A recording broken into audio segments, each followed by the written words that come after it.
We often live in loops that we never see. And so we tend to live in those loops forever. And we have lots of misery that we didn't need to have. At some point, to Brianna Wiest's quote from The Mountain Is You, we have to come out of denial about the state of affairs in our life. And I came out of some denial yesterday that very subtly, I was already needing something to blame to start justifying if the day didn't finish the way I wanted it to.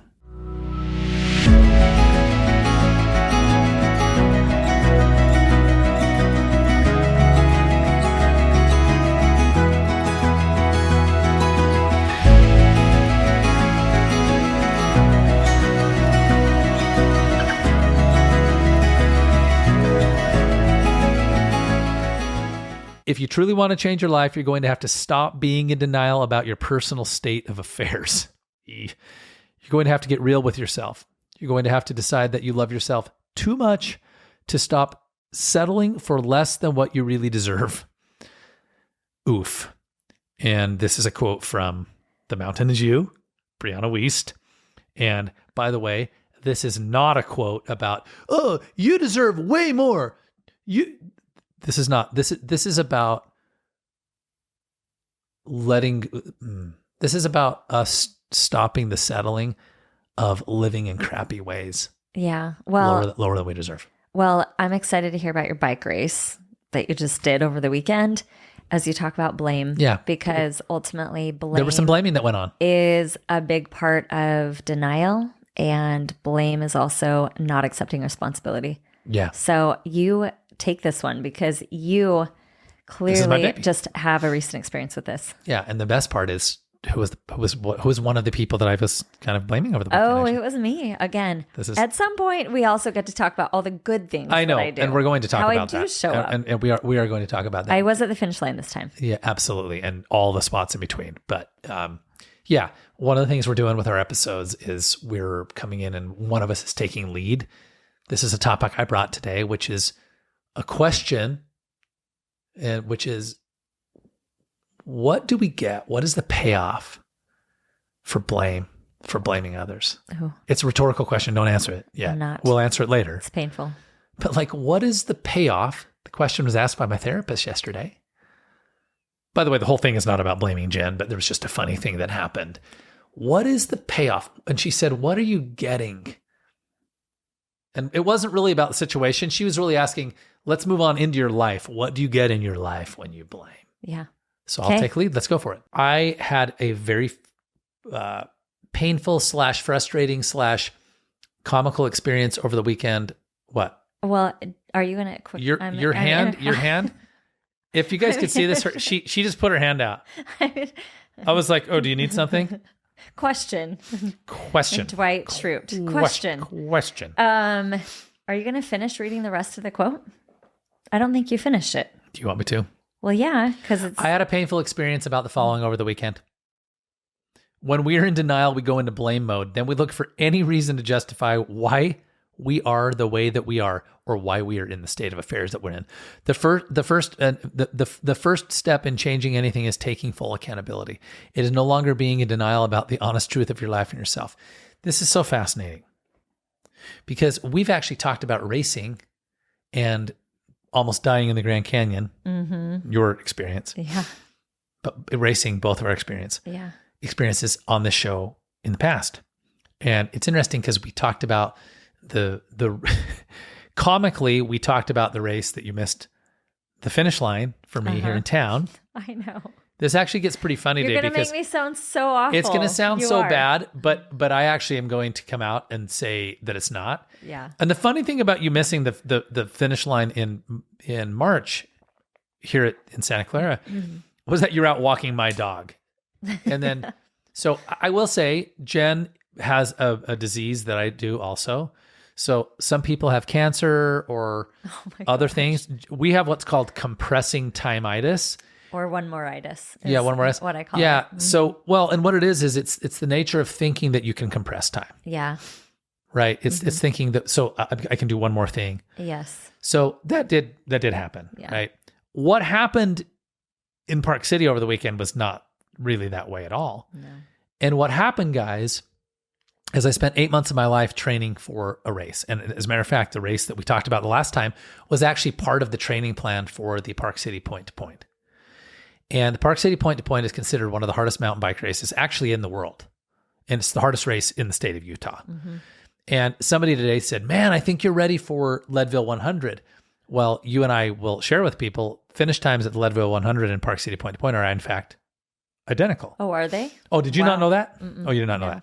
They're identical. Wow, that's amazing. So, well, and what's amazing about that is point to point is 76 to 77 miles, and Leadville is 100. Yeah. Like that tells you a lot about point to point. Yeah, they're just bundled differently. Yeah. So what's the vert on Leadville? I think it's about 12,000 feet. Okay. So point to point is 10,000. Mm-hmm. But what happens is it's much faster and there's a lot more gravel road, and including some pavement. Mm-hmm. So, but it's at elevation. Here's the point. Yeah. A lot of people have heard of Leadville. They're like, oh, have you done Leadville? So what happened was actually what they call a series of unfortunate events. And my coach, Sarah Kaufman, who we actually talked about in another episode, prepped me. And the day before the race, 2 days before the race, I was messaging with her. I was in Park City. I'd spent 8 months of my life training for this. What my weekends looked like prior to the race. Do you remember what they looked like? What did they look like? Riding. It was just riding, pretty much.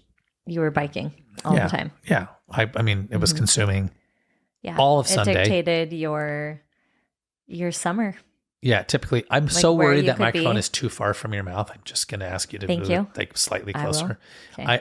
I'm over here having good idea. As a radio person, I'm having anxiety. Okay, thanks for letting me know. I'm like, okay. It's like if somebody has spinach in their teeth. I'm like, and they know you're looking at their teeth. So the first punchline I want to offer to this story is that, as I want to ask a question for you. It's actually rhetorical. Sure. So please don't answer it. Okay. And it's rhetorical for our listeners. What are we getting? What is the payoff that we're getting from being unaccountable for the reality of our lives, or from blaming other people for circumstances? Ooh, okay. Do you know what that felt like when you were asking it? Oh, like I was. That felt like a punch in the gut. Oh, it did. That's like a really harsh question. What is the payoff? Well, do you know why I know that question? Because 24 hours ago, my therapist asked me this. Wow. Lisa. She asked it in those terms. She said, what is the payoff? What are you getting from this? Wow. Well, here's the funny part. It was actually about you. Isn't that fun? Oh, good. But it wasn't about Jenna, because what I was doing is I was really processing. Yeah. What I was doing, here's the interesting thing. I was processing feelings I'd had about you, but no, I wasn't. I was actually trying to process what I was feeling the day of the race, because the punchline of this story is that I had some unfortunate events. And now I'm going to come back to what Sarah said. Sarah said, you need to plan for something going wrong. Because when you do a race I was 10 hours and 18 minutes of riding in Park City. I climbed 10,000 feet, 10,182 feet, 76 miles through some of the hardest terrain in Park City area. Mm-hmm. And there was a spot where my bike computer read 28 degrees, and at the base of Park City Resort, it was 85, 84? Wait, probably. 28 degrees. 28 degrees. Like the pitch? No, the temperature. Oh, got it. Okay. Yeah. Okay. So it was a lot of 28 degrees? Yeah. It got that cold? So in the first little ravine that we went through in Round Valley, it was 28. Yeah. And when something went wrong, and Jen and my daughter Abigail and my son Matthew came up the chairlift from the base of Deer Valley Resort to meet me as my race crew at Silver Lake Lodge in Deer Valley, what happened is I was 21 minutes ahead of schedule. But Jeremy, that's great news. Well, theoretically, except I had this plan. We had a plan hatched that this is how you race at this level, right? You meet your crew, and then you swap what, Jen? What kind of things do you swap? Just for fun. Explain to our listeners don't race mountain bikes, and they don't do ultra marathons. Swap out your bottles, give you more fuel, your race fuel you were using. I was completely swapping out what on my body? Well, and then your Camelback. I was completely swapping vests, 2 different vests. Yes. So just your gear, like swapping out gear, giving you more fuel, and it's supposed to be more efficient to have crew there. And then it's all your stuff, all the stuff that you've trained with, so you're more comfortable. Here's why I'm explaining this. I know you had a pause when I started. I think, No. Yeah, I was listening. You're so used to this. This is not actually normal conversation for average Like citizens. why would you have people come and help you? Yeah. By the way, when I say average citizens, that's not a criticism. The average person just isn't doing 10-hour mountain bike races. Sure. Yeah. They might be doing something else hard. Yeah. Right. Like they might be able, I can Painting barely, a mural. I can barely, honestly, I couldn't bench press my body weight today by any standard. And they might bench press 350. But the point is we do some weird stuff. And so we had this plan and it was completely hatched out perfectly where literally stuff was in baggies that looked like cocaine, like my electrolytes and electrolyte tablets and other vitamins. And by the way, I consumed over the course of that race, I figured between 500 and 600 ounces of fluid, a dozen gel. Wow. Well, yeah, because look, I was about a bottle an hour of electrolytes, which is 20. That's 10 times 20 is 200 10 times 20 is 200, right?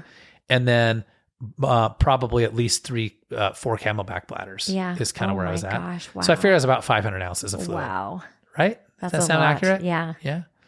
So a lot of fluid and a lot of carbohydrates. So Sarah said, I said, oh, I'm just going to trust all will be well. And she said, you shouldn't trust that all will be well. She said, hang on a minute. I don't want you to trust that all will be well. Yeah. I don't want to know what's going on out there. Yeah. So I don't want you to trust my car alarm has been going off today. Like, and expect the unexpected. Like you have to go into these long days expecting that things are going to go wrong. Like you almost have to expect it because they always do. And she said something will go wrong. P.S. That's life. Thank you. You're welcome. You're right. She said something will go wrong. You're going to be ready for it. Well, I was 21 minutes fast. And that seems like a good thing, except for what you don't know is when I woke up at 5:56 a.m. to go to the race, I woke up to a start. And the start was, what time is it? Because my alarm hadn't gone off. 8 months of my life training, my alarm hadn't gone off. And why hadn't my alarm gone off? Well, because my phone, which was plugged into the wall, doing all the things it was supposed to do, had crashed, blacked out, crashed in the night. Don't know why. I force start it like you can do with an iPhone. You have to hit like 2 buttons. Yeah. It comes on. It says I'm at 18% and it's 5:56 a.m. Guys, the race starts at 7 a.m. Yeah. We're talking get up, have a shower, eat a full breakfast, gather all my stuff, go 4 flights down to the lobby of the hotel, go to the race venue and race. Yeah. This is not good. Well, fortunately, Jen is on her way from Midway to come race crew me. And I call her. I'm like, Jen. She's like, oh, my texts were going to green. I wondered about that. Well, I wasn't smart. And I hadn't called the front desk for a wake-up call. And somebody said to me at my office, they still have those? Yeah, it's just digital. Yeah. They don't call you. The system just calls you.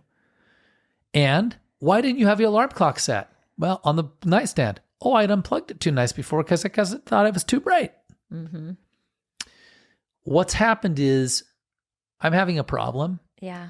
That part of was not my fault, but could have been prevented by me. Okay. I'm going to I just want to say something though. All of those things that you said are true. However, unless you've experienced something like this, that almost becomes paranoia. Like it's pretty normal that every single other day you have an alarm that goes off on your phone. So the fact that this happened is just one of those things that happened. Like, yeah, oh, I could have or I should have done all these other things. Except that you don't, like 99.9% of the time you don't need to. So it's almost one of those things, like we always want to blame something. And I love that Brene Brown talks about this, that we always want to find blame. And many times we even blame ourselves. Oh, I should do this. I should have done this. I should have done this. You know, we either try to blame other people or circumstances or ourselves. Or sometimes there's just the fact that this happened and it really sucks and it was terrifying because of your race. So, anyway. I think this is important because this is kind of the nature of the topic of the episode, right? Which is talking about blame and some level of non-accountability. And the question asked, what is the payoff? Well, here's the thing. In my therapy session, she said, well, what would have happened if you had missed your race? I said, I don't know. And I stopped. We sat with it for a minute and I said, I don't think I could have forgiven myself. Now, I hope that our listeners hear something because there might be someone screaming at their phone. Well, just forgive yourself. It's not about that moment. The issue is that I have an issue. Clearly, for some reason, I have a hard time forgiving myself.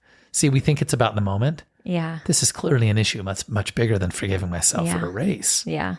That's why I pause to say, I hope that you hear this. Yeah. Because I leaned back in my chair and kind of had this, whoa, in the therapy session. Like, wow, I couldn't forgive myself. Jeremy, it's just a race. It doesn't matter. Yeah, but this isn't about the race. Yeah. This is about something much deeper, which means, at least for me, that I need something to blame. Because if I can blame something, then I can assign responsibility and live with the outcome instead of just living with the outcome. So I'm now scrambling. I'm freaking out in my hotel room. I scramble. You show up. We grab all my stuff. You know, I pop in and out of the shower. You show up. I'm out of the shower. I'm getting dressed. I gather all my stuff up and I said, I'll ride to the venue. I'll meet you there. Yeah. Because I had to warm up somehow. Yeah. So it's freezing cold. It's actually... You said, I need a ride to the venue because I need to clear my head. And I just thought, that was really... Do you remember saying that? Anyway, that was very good self-awareness. And I thought, you know what? Good. Like, then you can kind of have more of a fresh start. Yeah. And it was dark at this time when I took off. And it was 40 outside in Park City. So I had gloves on and a flannel over my top and like nylon pants on the bottom over my kit.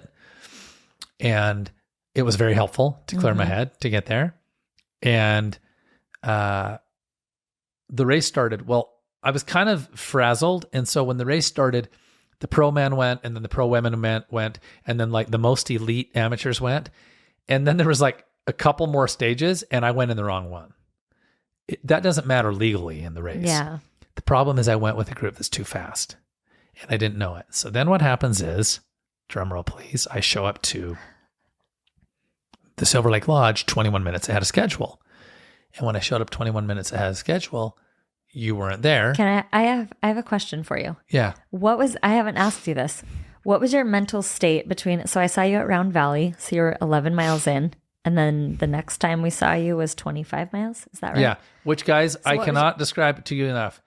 If you've only ever ridden road bikes, you ignore this mileage. It won't make sense.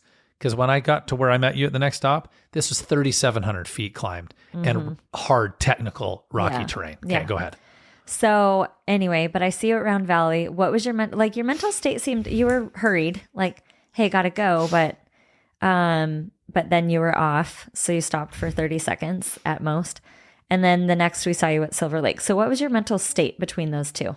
Because you still were in this state of like hurry, and at the start line you were also kind of in a frenzied state, which is fine. I've raced enough that I'm like a little bit neurotic at the start line because I'm nervous.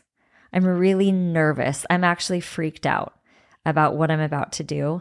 So I understood that, but you were kind of, you had this like anxiety.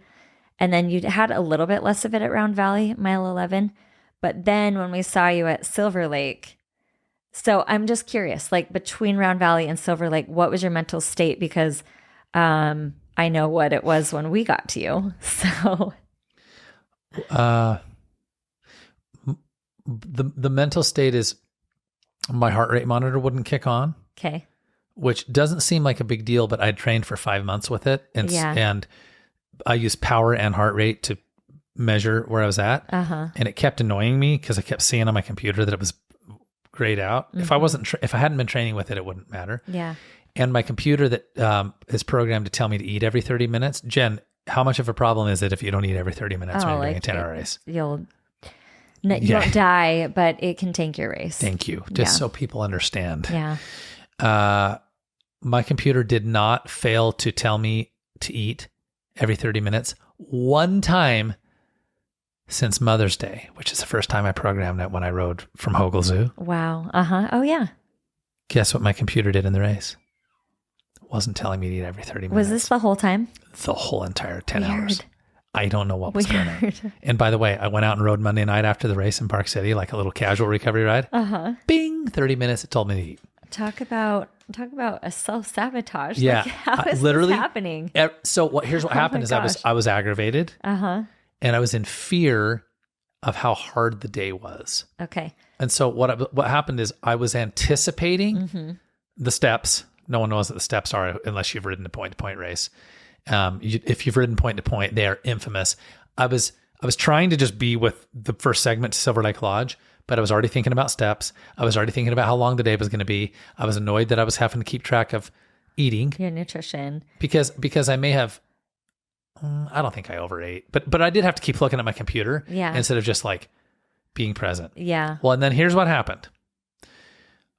I'm getting up and I said, "Hey, Jen," I sent a voice text. "Hey, I'm getting close." Getting close was like 15 minutes out. Mm-hmm. Okay, cool. We're about to get on the chairlift. And I'm like, "You're about to get on the chairlift?"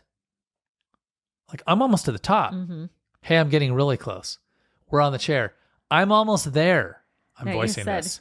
You better hurry. You better hurry. I'm almost there. You better hurry. I'm almost there. And you guys are sitting on a chairlift. Was there any way that she could speed up the chairlift? Do you know what's funny? I was stressed. Matt and Abby and I were like on the chairlift and we were looking around. It was so beautiful. Like, but were you hiding your stress? But I was stressed and I kept saying, I really need to because I had pulled up the race Bible, right? The runner's manual for the cyclist's manual. Biker? It was a race Bible. Anyway, but the racer's handbook. And had read it, but like still I hadn't committed to my memory what the mileage was so that I could like figure out times. Anyway, and I kept saying, I need to really look that up. And then I thought, I can't do anything right now. Like, me stressing does not change the speed of the chairlift. Like, we're literally captive. And so I just have to surrender to this moment, and I'll look it up right now. And I will also just like laugh with your kids. And here we are, And if you have gone all the way through, I understand. I would feel super guilty, but like, I understand. And if you are there waiting for us, we'll scramble and do what we can as fast as we can. But I also had to surrender. Like, I can't do anything. You better hurry. Okay. Well, there's nothing I can do. Well, and I'm going to leave us today before we get out of here with something cool my therapist shared about being value directed in our goals. So I'm breathing as you say this because I'm thinking about all the like codependency that I had wrapped into the thing, because two things happen at this point, gang and Jen. Jen knows this because we've hashed this out for a few days. I started to get frustrated because I knew I was going to get there and you weren't going to be there. Mm-hmm. So I started to be frustrated before I was there and you weren't there. Does this make sense? Yeah. You got there before I pull in. But even before you arrived. Yeah, because I could see what was happening. Yeah.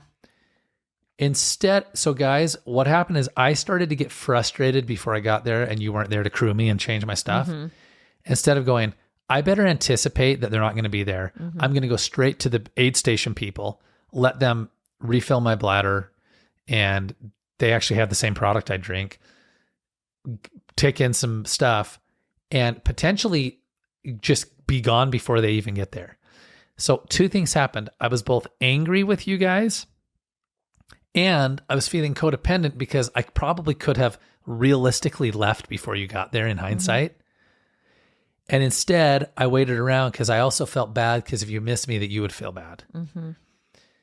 I know that we throw words like codependency around like narcissism. Yeah, it's true. But I think it's important to understand all the ways we do this. Mm-hmm. And like, wow, we turn ourselves, we pretzel ourselves and tie our guts in knots. And what our listeners don't know is that 7 hours into the 10 hours, my gut literally went into knots and I was fully nauseous, the kind of nausea that you like sit down and just breathe and try to like breathe and not move and not throw up in a corner, except for I was in the middle of a bike race and had to climb 500 more feet. And I'm freaking proud of myself because I did. Yeah. And I finished. Mm-hmm. It was amazing. So thank you. Thank you. She knows I got kind of really actually started to feel a lot of healthy pride for myself today. Not like, righteous pride, but just like proud of what you did. Yeah. Because at first I was really disappointed, guys, about the way it went. Because I was about an hour, I was 60 to 75 minutes longer than I thought I should have been. Mm-hmm. So. Then you wanted to be, or then you. No. Then you thought you should have been. Anyway, that's just an interesting phrase. Well, I wanted to be sub 10 and my actual race time was 11:18, but but my ride time was 10:18 or something. So in this moment, what happened is I did not see that I actually, and this is really subtle, and I know for a fact that we've got listeners who may go, this is way over like psychology. You're way overthinking things. Just live your life. Oh, namaste. You and I were at yoga yesterday, but namaste, right? But I think actually because we're in denial, which is our first quote about the reality of our life, we often live in loops that we never see. And so we tend to live in those loops forever. And we have lots of misery that we didn't need to have. At some point, to Brianna Wiest's quote from The Mountain Is You, we have to come out of denial about the state of affairs in our life. And I came out of some denial yesterday that very subtly, I was already needing something to blame to start justifying if the day didn't finish the way I wanted it to. That's powerful. It took me, the race ended Saturday night, and then I was nauseous, and then we went back, to Midway, and, for our listeners, it's really fun. I vomited 4 times every single thing I'd consumed for 12 hours. Yeah. And then all of Sunday, I was kind of a robot. I remember feeling like a weird drone, like, oh, I'm not present to the world, but I felt okay. Monday was better. Tuesday, I came back to work. It's now Wednesday. It took me Tuesday and Wednesday to really see this. What are we getting? And my therapist said, what are you getting? What is the payoff from being angry? Or what was the payoff from being angry with them? Do you know why I think this is so powerful?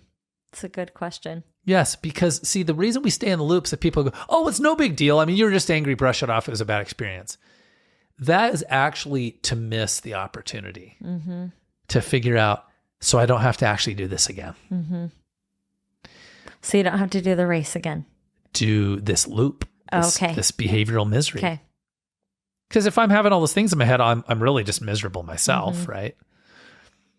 What is the payoff? And I sat back, and that's when I said, oh my gosh, Lisa, I started building a case in case stuff didn't go well. And there's something that happens inside of me as a human being that sometimes, and my friends and family know this, and I feel really sad about this, that sometimes needs to condescend and to assert my value. Which means I'm not actually having I'm not actually living my value, just to have my value. And Lisa was so great. She's like, I know this sounds trite, but the beauty of who and you and I and everyone is that our value is actually implied. What is it? What's the word? The value is just a given. Yeah. Our existence is our value. Right? Yeah. Inherent. Mal yelled inherent. Okay. Good job, Mel. Our value is inherent. Thank you, Mel. That was beautiful. Like, it's inherent, right? So, and I started to see a pattern where I had been condescending. Like Jesse in my office had called me, and I actually need to apologize to him. Yeah. He asked me some question about where I was out on the road. And instead of like laughing about the question, because he had forgotten that I'd talked to him 3 hours ago, he thought I was like at Fillmore, but I was almost home. I kind of was like, I talked it down to him about the fact that we had talked 3 hours ago and I was already almost home. Yeah. And I realized that when I am not feeling my own value, when I'm not feeling my own worth, I have these moments of needing to go outside of me, not to get praise. That would be one way to do it. But it's actually instead of going for praise, I do the opposite. I would condescend. And to condescend is to place you below me, which places me above you. Yeah. What is the payoff? Well, I actually just shared it. Such a good question. The payoff of blame is for me is that I don't have to live with. You've shifted your responsibility. My responsibility. Yeah. Which then take ownership for your actions, your outcome, your feelings and emotions. You've just shirked your responsibility of those, or so you think. Well, you have. Have you ever blamed anybody in your life for something? Never. I'm really pure and perfect. So basically, I'm talking to a person who has no idea what it's like for us humans. Yeah. Just kidding.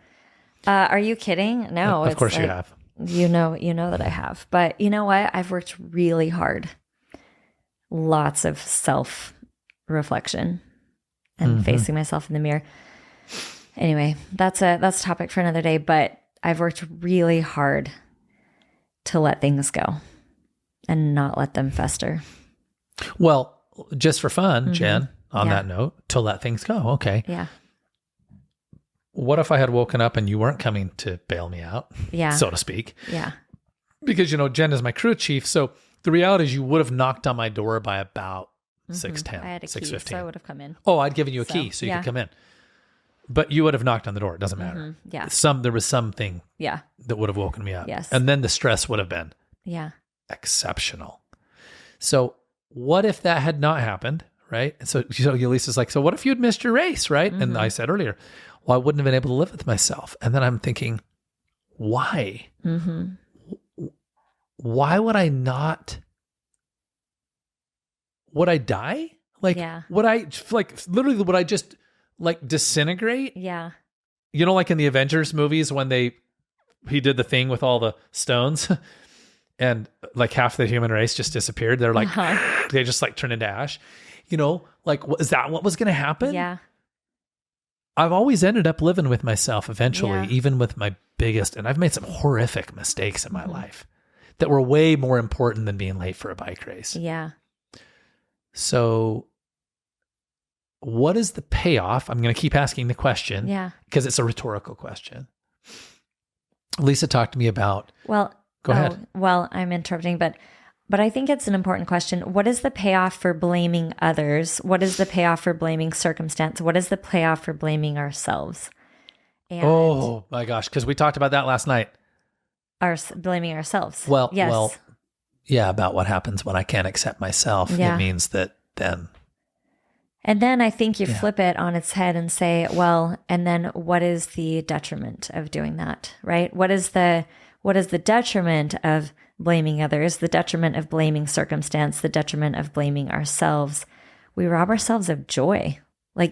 You did not get to be present for many hours or miles. Well, guess what? I didn't even share with the people out there. I left and had a crap load of climbing that started after I left Silver Lake, like some of the worst climbing of the day. And this was a strict no headphones race. So guys, these 11 hours of my life, I hadn't had a podcast. That would kill me. Kill me. Guys, I had no music. Yeah. And then I was ticked. I left ticked, the aid station. Silver Lake. Silver Lake. Yeah. And then you are 3 hours into the race at this point? 3 hours Yeah, in. I was 3 hours in. And you had 9 hours to go. Well, 8. No. Eight. Well, supposedly I had 7 to go, except for I got really nauseous. In reality, we're going to talk about what actually happened. 8 more hours. 8 hours to go. Guys, do you know how long 8 hours is? Yeah, it's a long time. Okay. I don't mean 8 hours of sleep where you didn't know what happened. I'm talking about 8 hours of actual life. So I was fully present to my emotions. I had to be because I had nowhere to go. Yeah. I had nowhere to run. I wasn't having any conversation with anyone. Some people were a little chatty on the trail, but I didn't, as I mentioned last night, I didn't want to really visit with anybody. I was not in the mood. So now I'm really bothered, and now my heart rate was elevated, and I started climbing up what's called Team Big Bear. I'm like, oh my gosh. So,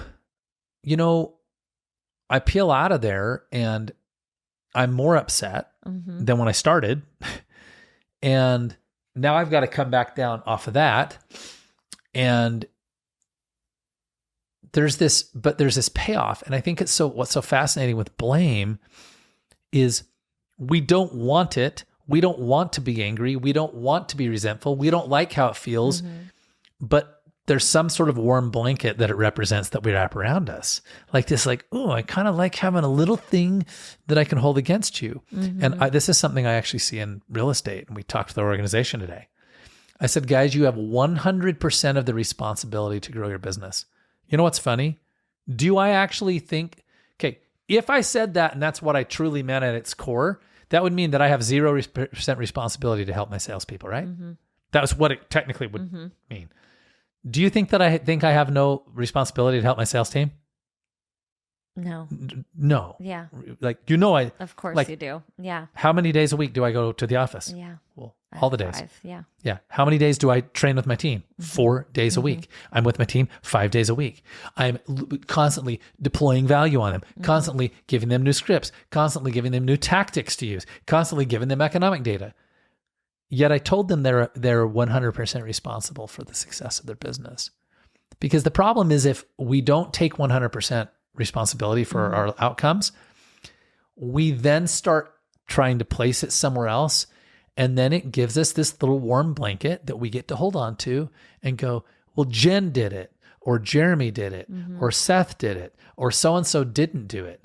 Or if you only gave me more training, or if you had shown up to the Silver Lake Lodge on time. Well, if I hadn't been there 21 minutes early, this wouldn't have even freaking happened. Oops. Yeah. Does that make sense?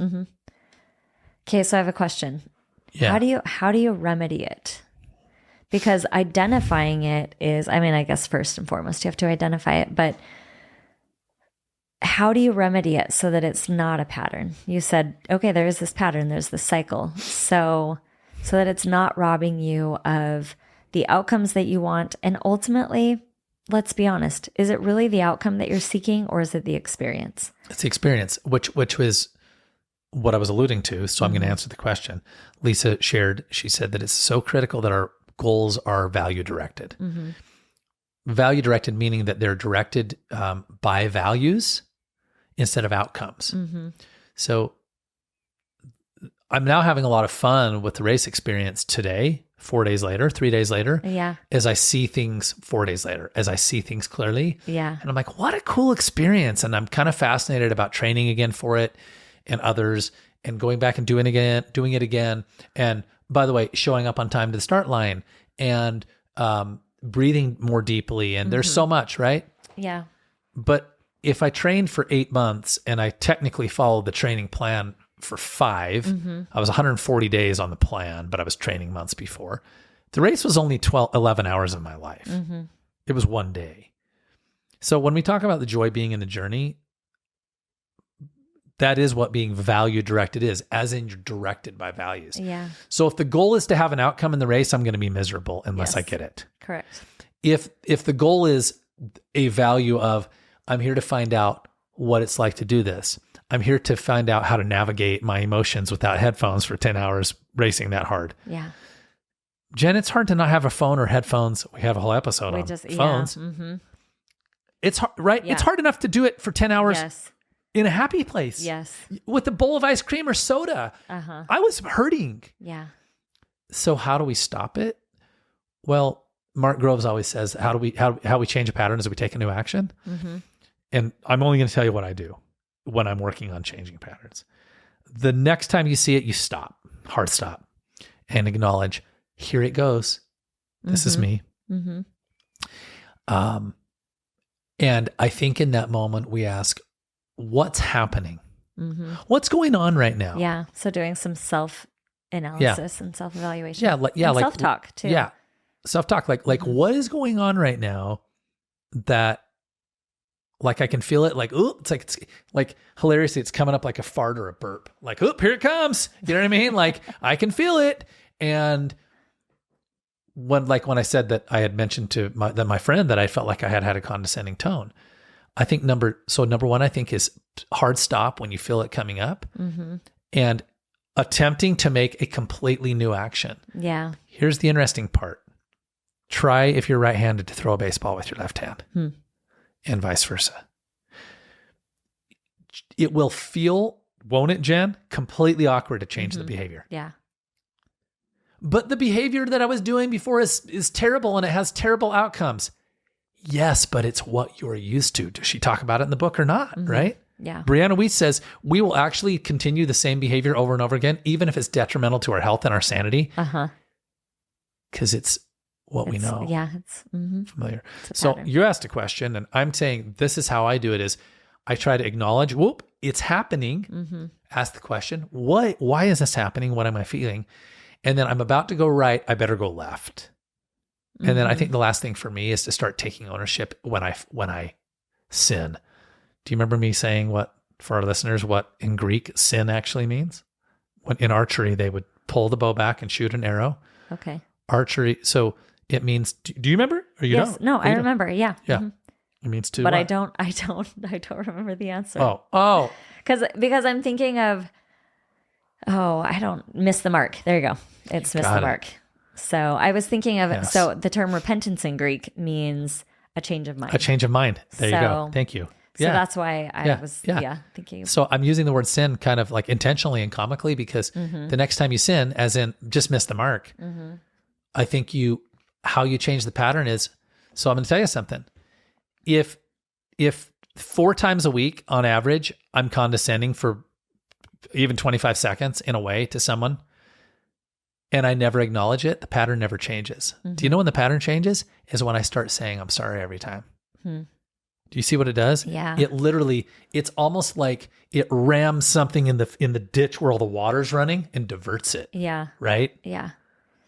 This is a total side note, but it's along these lines, but I listened to this podcast. You shared it with me. I think John has shared it with you, but anyway, so good. But this man was struggling with pornography. And so he went to his ecclesiastical leader who came up with this crazy idea and said, okay, let's like not worry about this, but every time we love the guy. What we love is we love the guy, Anyway, the leader, right? Like, anyway, just fantastic. Just, he gets it. He understands what it's about.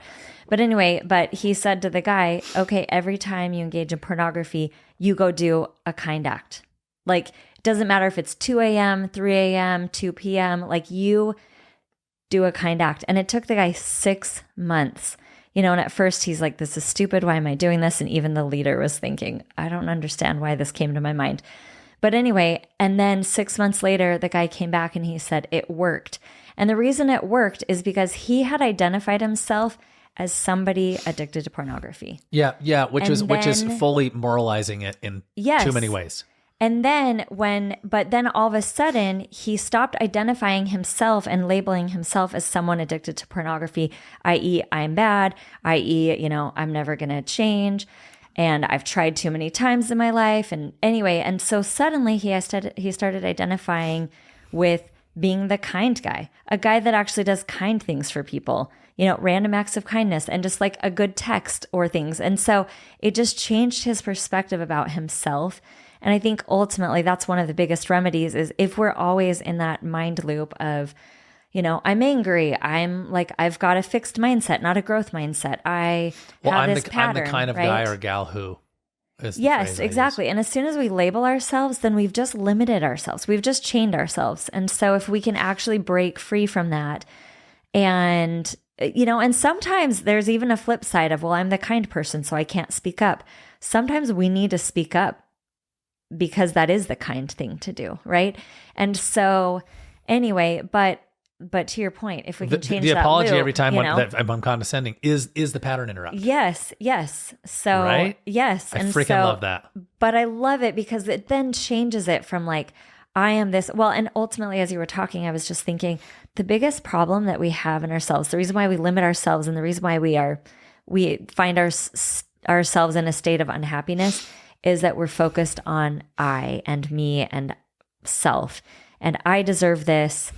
And if we turn it around and say, I wonder what is going on with those people. It's amazing how it suddenly, there's value, like even when we're at our low point, to go serve and recognize that people have it bad or worse. Like the whole Me Too movement or that concept of, hey, raise my hand, I also am struggling, is so powerful. Because then it takes us out of our own state of affairs in our head or in our lives. And we realize, oh, other people are struggling too. And you know what? So first of all, it kind of normalizes the struggle and, Amen. And being human. Like being human is really hard and it's also really beautiful. The beauty is in the struggle. So anyhow, I like that story about changing the pattern interruption. Yeah. I think that's what it is for me. And so we're going to wrap up because of time.